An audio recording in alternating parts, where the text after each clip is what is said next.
आज आपको मतलब यूएनओ चैप्टर कराएंगे। सबसे पहले जानेंगे कि यूएनओ इसकी स्थापना कैसे हुई और यूएनओ है क्या एक्चुअल में, तो पूरी कंडीशन इसके बारे में जानेंगे। सबसे पहले समझते हैं प्रथम विश्व युद्ध। जो प्रथम विश्व युद्ध हुआ था पूरे वर्ल्ड में हुआ।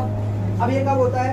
14 से 18, 1914 से 18 में प्रथम विश्व युद्ध हमारा देखने को मिलता है। अब ये प्रथम विश्व युद्ध जो हुआ था, ये हुआ था दो कम्युनिटी की वजह से।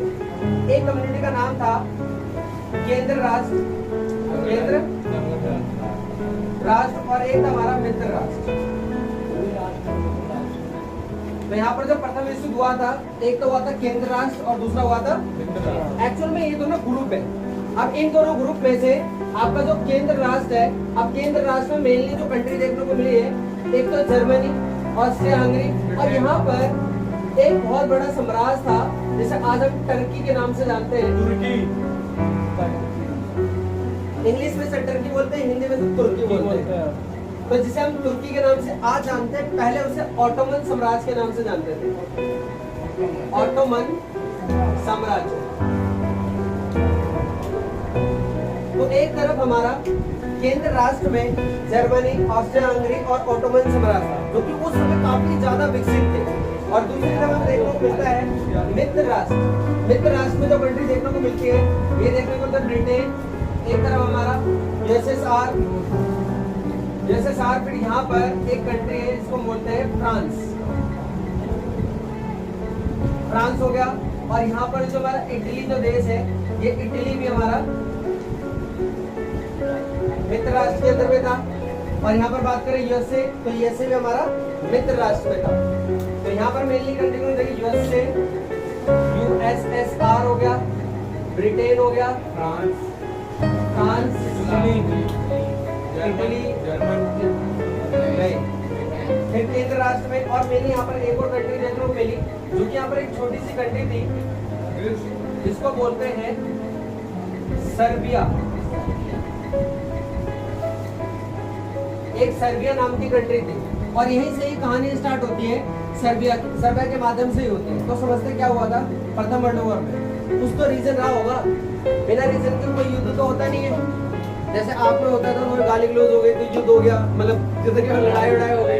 ऐसे इंटरनेशनल मामले में कुछ ना कुछ तो हुआ होगा जिसकी वजह से युद्ध हुआ। ऐसे तो नहीं होता कि हाँ मेरा मूड घूम गया मैंने तो मार दिया। ऐसा तो नहीं होता ना कि भाई मेरे को ये देश अच्छा नहीं लगा तो मैंने आक्रमण कर दिया, बम फेंक दिया। ऐसा तो नहीं होगा, कुछ तो रीजन रहा होगा। तो रीजन क्या था समझते हैं? ऑस्ट्रिया जो हंगरी है, यहाँ का जो उत्तराधिकारी था, यानी जो राजा बनने वाला था, वो घूमने के लिए कहाँ गया? तो घूमने के लिए गया सर्बिया में। अब सर्बिया में घूमने के लिए गया, अब सर्बिया में घूमने के लिए तो गया मगर वापस नहीं आया। क्यों नहीं? वहां पर क्या हुआ था, घूमने के लिए गए, नॉर्मली घूम रहे थे, राजा रानी दोनों साथ में थे। एक व्यक्ति आया, एक व्यक्ति ने उसे गोली मार दी, मतलब दोनों को गोली मार दी। अब गोली मार दी, ऐसे में आप देख सकते हो एक देश का राजा या राजा रानी दूसरे देश में जाके मारा गया। तो यहाँ पर एक देश का रिस्पॉन्सिबिलिटी बनती है उसको प्रोटेक्शन देना।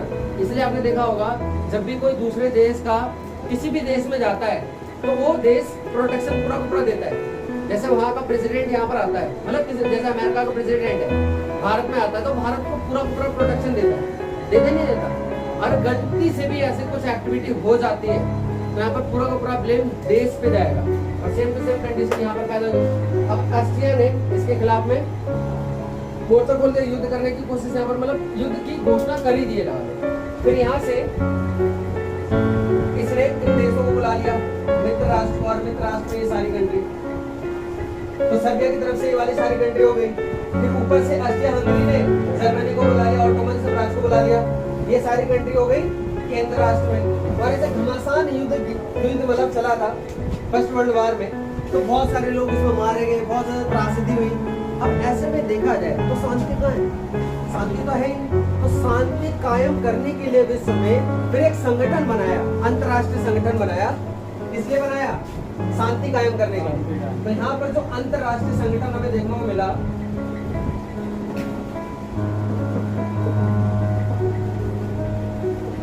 और उस अंतरराष्ट्रीय संगठन का नाम था लीग ऑफ नेशन। इसको हम जानते हैं नाम से लीग ऑफ नेशंस।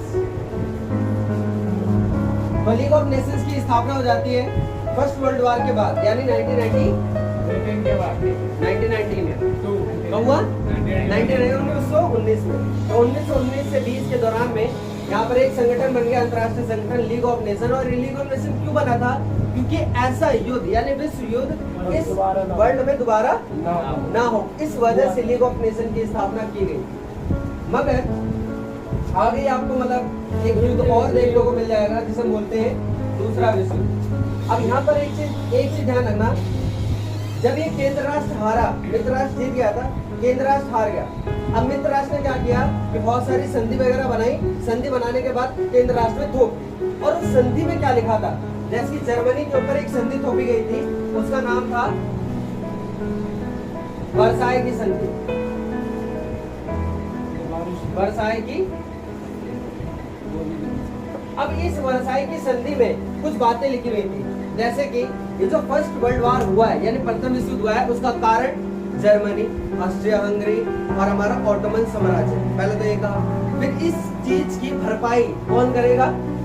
यही केंद्र राष्ट्र की कंट्रीज करेंगी, ना कि मित्र राष्ट्र की, क्योंकि इनका कहना ही था कि इनकी वजह से ही ये युद्ध हुआ है, इसीलिए इसकी भरपाई भी यही देश करेंगे। फिर यहाँ का जो जितना भी संसाधन था केंद्र राष्ट्र का, केंद्र राष्ट्र के देश मतलब यही ऑस्ट्रिया हंगरी, जर्मनी और हमारा ऑटोमन साम्राज्य, ये सब भरपाई यही करेंगे। इनके सभी संसाधनों पर कब्जा किसका हो जाता है? मित्र राष्ट्र हो जाता है, इन देशों का हो जाता है। अब यहाँ पर जितना भी लाभ होगा वो सब इन कंट्री से बढ़ जाएगा। मगर एक कंट्री के साथ थोड़ा सा धोखा हो गया, इसीलिए उसने अपनी पार्टी को चेंज कर दिया। उसका नाम था इटली। क्या नाम था उसका? इटली। अब समझते हैं सेकेंड वर्ल्ड वॉर। अब समझते हैं जो आप बता रहे हो वो गलत है, एक्चुअली इटली था, इसलिए ठीक है। तो अब समझते हैं सेकेंड वर्ल्ड वॉर। अब सेकेंड वर्ल्ड वॉर में देखो क्या होता है। अब सेकेंड वर्ल्ड वॉर हुआ का इसका तो कोई रीजन होगा, जैसे इसका रीजन क्या है भाई? ऑस्ट्रिया हंगरी का राजा रानी घूमने के लिए गए, कहाँ गए? सर्बिया में। और सर्बिया में मारे गए, जिसकी वजह से ऑस्ट्रिया को गुस्सा आया तो उसने सर्बिया के खिलाफ उसकी घोषणा कर दी। मतलब ऐसे ही मार दिया था लोग, क्लैश के मारे, ठीक है, मार दिया। अब वहां पर भले एक ने मारा है, एक व्यक्ति ने मारा है, मगर पूरे देश का नाम आया नहीं आया? सर्बिया के लोगों ने मारा था, सर्बिया के लोगों ने। एक बंदे ने मारा है, बंदे का नाम तो होगा नहीं, बंदे का नाम नहीं है। तो इतना क्लियर हो गया। अब आगे समझो, इतना डीप नहीं समझना। और पहली बात है आपके सिलेबस में है भी नहीं, सिर्फ आपके सिलेबस में ये दे रखा है प्रथम विश्व युद्ध कब हुआ? 1914 से 18। और ये भी नहीं दे रखा है आपकी बुक में कि ये केंद्र राष्ट्र और मित्र राष्ट्र के बीच में हुआ था। बस एक है मित्र राष्ट्र जीत गया। और दूसरा विश्व युद्ध बताया, वो भी बताया इसमें कि जो मित्र राष्ट्र की जो कंट्रीज हैं वो दूसरा विश्व युद्ध जीत गई।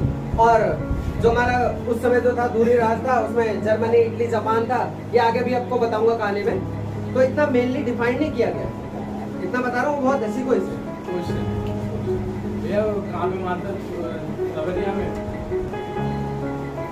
तो वर्साई की संधि जैसे हम पढ़ रहे थे, वर्साई की संधि में हमने पढ़ा सभी हथियारों को पहली बात तो जब्त कर लिया। इतनी बड़ी सेना थी, सेना को कम कर दिया, यानी उसकी ताकत हो, यानी किसकी ताकत को? केंद्र राज्य की जितनी भी कंट्रीज थी सबकी ताकत को कम कर दिया और अपनी ताकत को बढ़ा दिया। और बढ़ाने वाले कौन थे? मित्र राष्ट्र की कंट्री थी।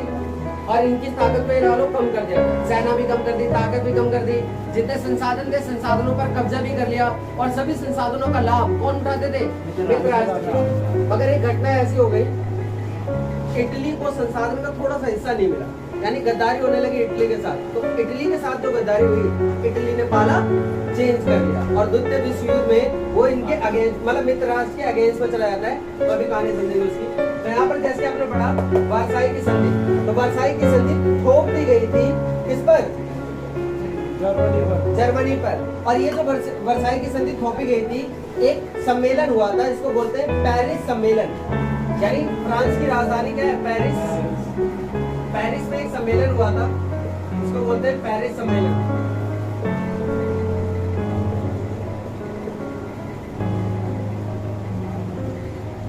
ये पेरिस सम्मेलन 1920 में हुआ और इसी समय में ही वर्साई की संधि थोपी गई थी।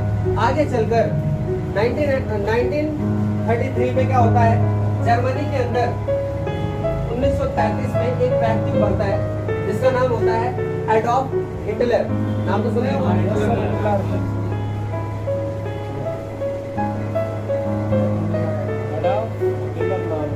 एडॉल्फ हिटलर जब प्रथम विश्व युद्ध हुआ था तो ऐसे सेना के तौर पर उसने लड़ाई करी थी। अब यहाँ पर हार गया था ना, जर्मनी में था, हार गया था, तो सेना के तौर पर उसने लड़ाई करी थी, हार तो हो गई था। अब वर्साई की जो संधि थी वो थोप गई थी। एक बार बताओ, सभी संसाधनों पर उनका कब्जा है, तो ऐसे हमारे देश का कभी विकास ही नहीं होगा। और जब तक इस संधि का विरोध नहीं किया जाएगा तो ये एक्टिविटी ऐसी चलती रहेगी। बेनिफिट तो है नहीं जर्मनी का, तो जर्मनी को क्या करना पड़ेगा, इसका विरोध करना पड़ेगा। और उसके लिए चाहिए एक मेल लीडर या फिर अच्छा एक लीडर। तो यहाँ पर एडॉल्फ हिटलर 1933 में आया और आते उसने कहा, अगर जर्मनी का राजा मेरे को बना दिया जाए, या जर्मनी का, उसमें चांसलर चलता है, जर्मनी का अगर मुझे चांसलर बना दिया जाए तो इसके ऊपर जो वर्साई की संधि है वो तुरंत में हटा दूंगा। अब यहाँ पर ये राजा बन भी गया, मतलब चांसलर बन भी गया। अब चांसलर बन गया, अब यहाँ पर जो चांसलर बन गया, चांसलर बनने के बाद उसने क्या किया, 1939 में वर्साई की संधि को समाप्ति कर दिया। ये लगा लो, उसकी वर्साई की संधि को माना ही नहीं। अब ऐसे में इसी के चक्कर में, इसी जर्मनी के चक्कर में, यानी एडॉल्फ हिटलर के चक्कर में फिर दोबारा द्वितीय विश्व युद्ध प्रारंभ हो गया 1939, यानी 1939 में फिर द्वितीय विश्व युद्ध चालू हो जाता है। और उसका कारण भी क्या होता है, वर्साई की संधि, और कारण में हम बोल सकते हैं एडॉल्फ हिटलर की वजह से।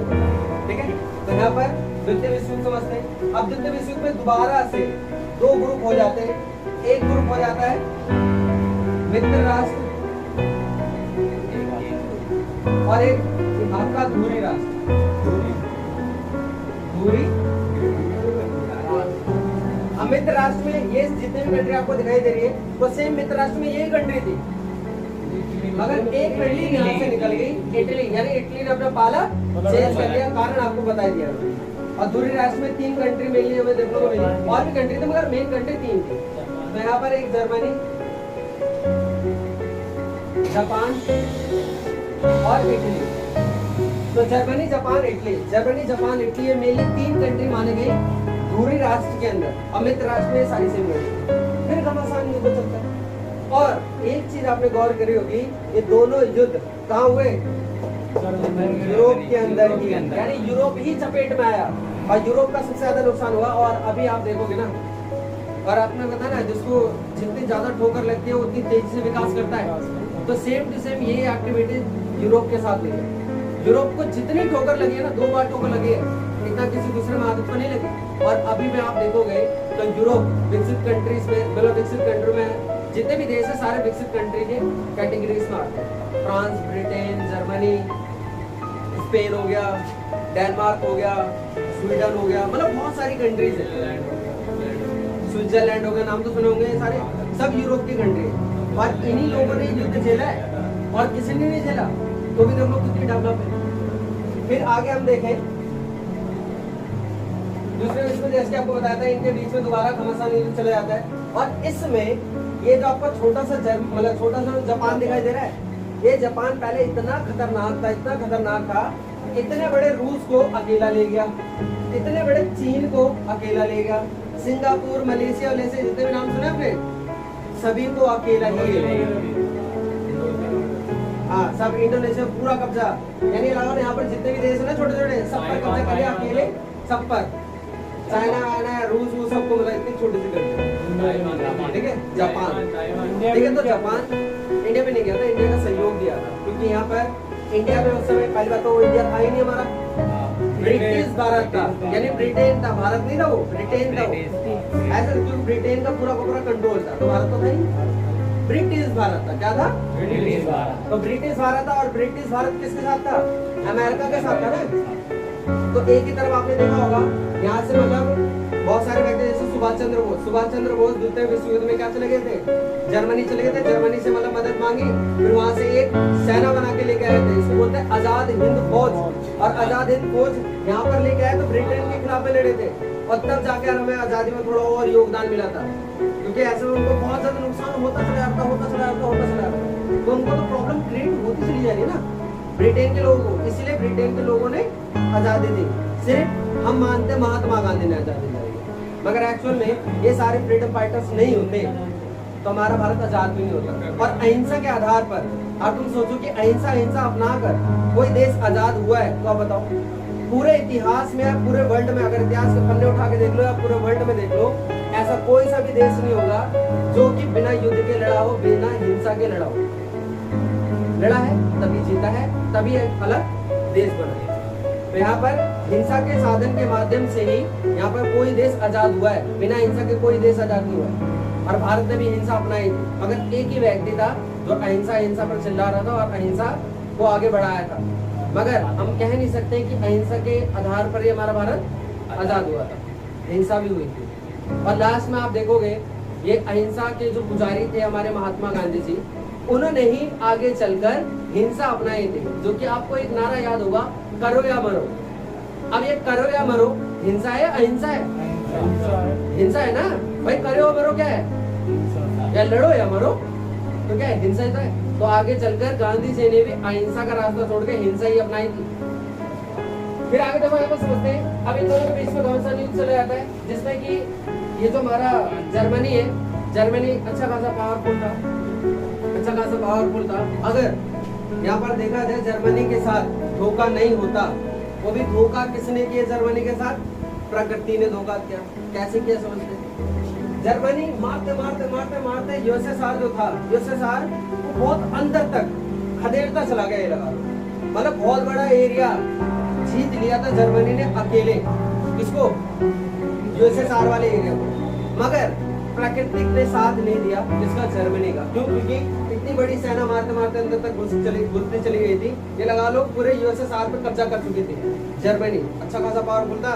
मगर लास्ट में क्या हुआ कि इतनी ज्यादा बर्फबारी हो गई जिसमें कि स्नोफॉल इतना ज्यादा हो गया कि सारी की सारी सेना उसी बर्फ के नीचे दब के मर गई। यानी लगा लो प्रकृति ने साथ ही नहीं दिया, जिस वजह से यहाँ पर हमारा ये जो धुरी राष्ट्र वो हार गया था। नहीं तो द्वितीय विश्व युद्ध जो हुआ था वो धुरी राष्ट्र जीतता, ना कि मित्र राष्ट्र जीतता। मगर ऐसा हुआ है। तो यहाँ पर ये दूसरा विश्व युद्ध खत्म हो गया। दोबारा कौन जीत गया? मित्र राष्ट्र जीत गया। अब मित्र राष्ट्र तो जीत गया। जैसे कि आपको मतलब यहाँ पर चल रहा था कहानी कि प्रथम विश्व युद्ध हुआ। अब प्रथम विश्व युद्ध हुआ तो हमने चाहा कि ऐसा विश्व युद्ध दोबारा ना हो, इसीलिए हमने क्या किया? एक संगठन बनाया, लीग ऑफ नेशन। मगर दूसरा विश्व युद्ध देखने को मिल गया। फिर इसके बाद लीग ऑफ नेशन में कुछ थोड़ी सी स्ट्रॉन्ग नीति अपनाई गई। स्ट्रॉन्ग मतलब बहुत अच्छी नीति अपनाई गई, जिससे कि थोड़ा और मजबूत किया जाए इस संगठन को, ताकि ऐसा विश्व दोबारा विश्व में हो ही ना। तो इसीलिए लीग ऑफ नेशन का नाम चेंज कर क्या कर दिया गया था? यूएनओ, संयुक्त राष्ट्र संघ। तो यहाँ पर 24 अक्टूबर 1945 यहाँ पर एक संगठन यानी मतलब संगठन का नाम चेंज कर दिया गया। लीग ऑफ नेशन से नाम चेंज कर क्या कर दिया गया? यूएनओ, यूनाइटेड नेशन ऑर्गेनाइजेशन, या बोलते हैं अंतरराष्ट्रीय संघ, संयुक्त राष्ट्र संघ।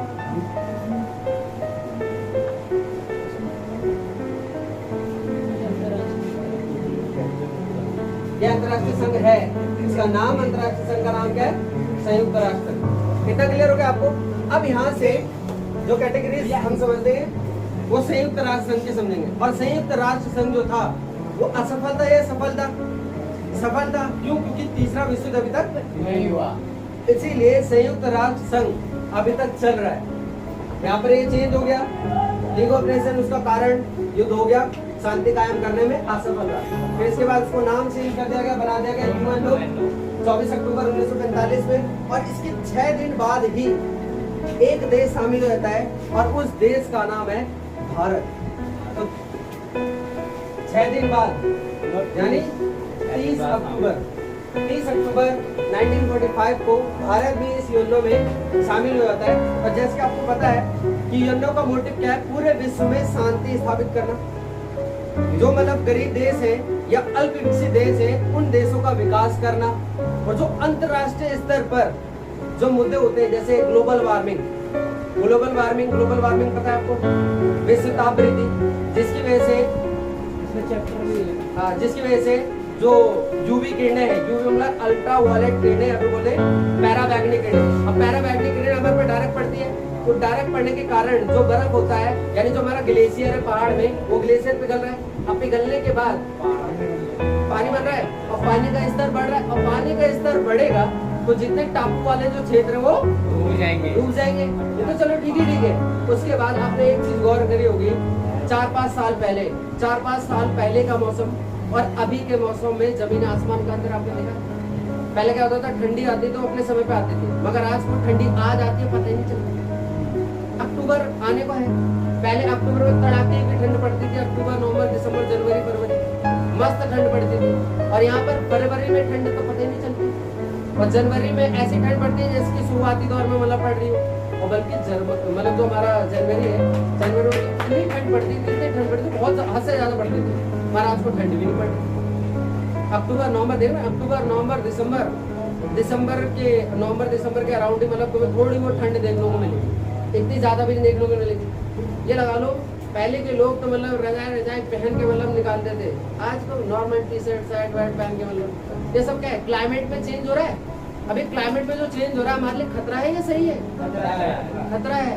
और आगे चल के अगर ऐसे चलता रहा तो ठंडी गई, सिर्फ सपनों में मिलती है, ठंडी आएगी बस, वैसे रियलिटी में नहीं देखने को मिलेगी हमें, ठीक है। हाँ, फिर एसी और ज्यादा यूज होगा, और आपका रेफ्रिजरेटर फ्रिज और ज्यादा यूज होगा, और जितना ज्यादा यूज होगा उतनी CFC क्लोरोफ्लोरोकार्बन गैस रिलीज होगी, और जितना ज्यादा रिलीज होगी उतना ज्यादा ओजोन परत में छेद, और जितना छेद उतनी गर्मी। और ओजोन परत एक्चुअल में क्या है, आपने देखा होगा, जब कोई एक लड़की जाती है ऊपर चुन्नी डाल लेती है, चुन्नी डाली तो उसको छां लग रही है, धूप नहीं लग रही, मतलब धूप छन के आ गई है ना, बाई चांस वो चुन्नी फट जाए थोड़ी सी। अब चुन्नी फट गई तो ऐसे में जो किरणें पड़ रही है वो डायरेक्ट पड़ रही है ना, तो ऐसे में जिस जगह पड़ेगी उसमें ज्यादा गर्मी लगेगी, और ज्यादा गर्मी लगेगी तो समझ लो चुन्नी को कोई फायदा हुआ? तो सेम चुन्नी जो है हमें पृथ्वी की देखने को मिलती है। पृथ्वी ने भी अपनी एक चुन्नी ओढ़ रखी है, उस चुन्नी का नाम है ओजोन परत, और उस चुन्नी में क्या हो रहा है, छेद हो रहा है। अब छेद हो रहा है तो कुछ तो नुकसान तो होगा नहीं होगा? और ऐसा नहीं है कि जो चुन्नी में छेद है वो बंद नहीं हो सकता, सिला भी जा सकता है। मगर इंटरनेशनल लेवल पर देखा जाए तो अगर जैसे हम प्रदूषण को कम कर दें, CFC गैस को कम कर दें, उसके लेवल को कम कर दें, तो ऐसे में जो चुन्नी है वो दोबारा भर भी जाएगी, यानी वो तो गैस ही है। क्योंकि क्या है, अभी हमारा ओजोन है, ओजोन को हम क्या बोलते हैं, O3 बोलते हैं, यानी यहाँ पर ऑक्सीजन के अणु प्लस O यानी इक्वल टू O3, यानी यहाँ पर O3 इसका सूत्र है, यानी ऑक्सीजन से तो बना है, ऑक्सीजन से तो बना है ओजोन परत, है ना। मगर यहाँ पर ये लगा लो CFC जो गैस है इतनी ज्यादा खतरनाक है, उसका एक अणु ओजोन परत के लाखों अणुओं को मारने की क्षमता रखता है। अब लगा लो एक अणु, और कितने ज्यादा अणुओं को क्या किया जा रहा है, उत्सर्जित किया जा रहा है पूरी पृथ्वी के अंदर।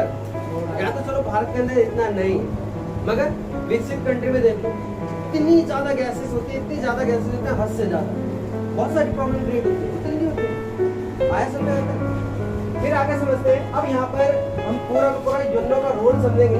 आपने यहाँ तक समझ लिया कि योनो हमारा बन गया। अब समझते हैं योनो के अंग, मतलब योनो के कितना अंग है, वो अंग क्या काम करता है, क्या काम नहीं करता है। तो ये सारी की सारी चीजें आपको नेक्स्ट क्लास में पढ़ाई जाएंगी। अभी फिलहाल